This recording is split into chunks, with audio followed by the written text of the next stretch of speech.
It's 10 o'clock in the morning. The waiting area is occupied by customers who arrived on time and are waiting for their scheduled slots. A new arrival enters the room and bypasses the seated line, walking directly to the service desk. Their appointment is set for 10:30.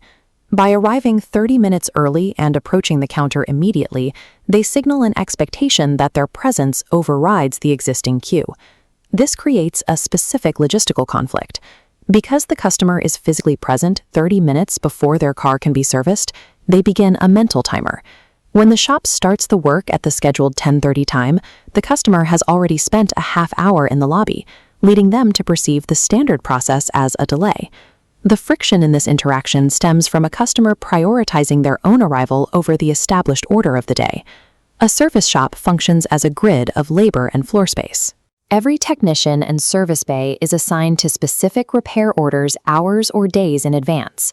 Some advisors believe that yielding to these early arrivals demonstrates high-level service.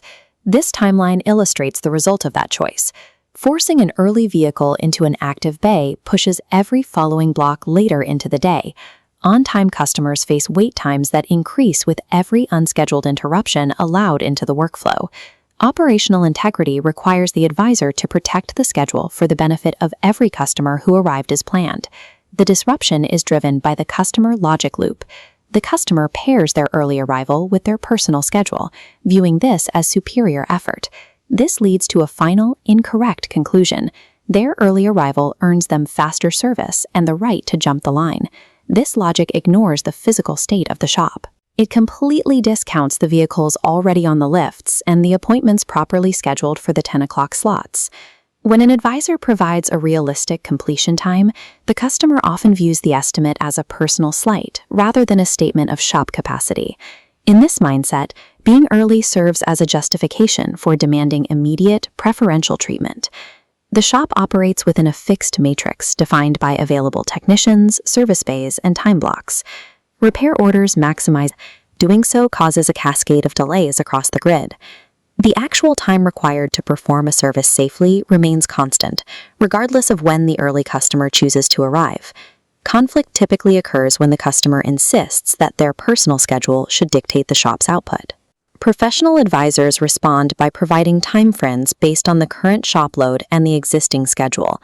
Instead of moving the customer up the queue, the advisor can offer lateral solutions. A vertical concession, such as rushing a technician or bumping an on-time client, compromises the quality of work and the fairness of the system. Lateral solutions provide flexibility without breaking the schedule. These include offering a loaner vehicle, checking for a later opening, or placing the customer on a wait list for a cancellation. When a customer is presented with these options and still chooses to wait in the lobby, they are making a voluntary decision to occupy that space until their scheduled time arrives.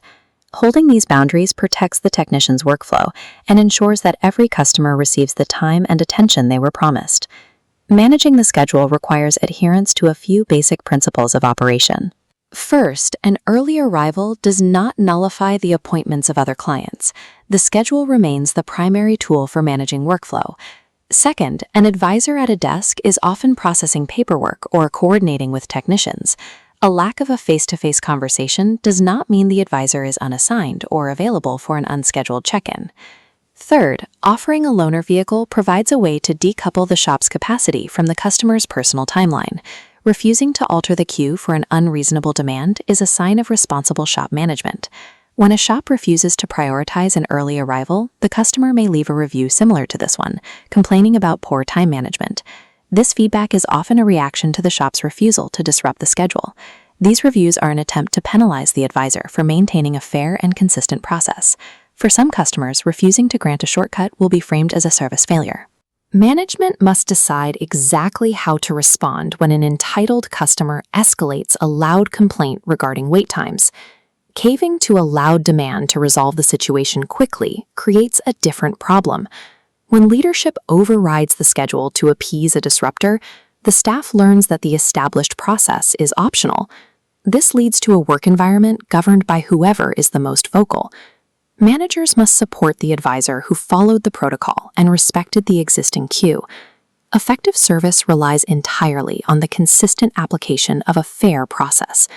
The shop's schedule must remain the absolute authority, regardless of how early a customer chooses to arrive. Transform your business today. Pick up your guide to customer service by Brandon Eagle. Available on Amazon, Paperback, and Kindle.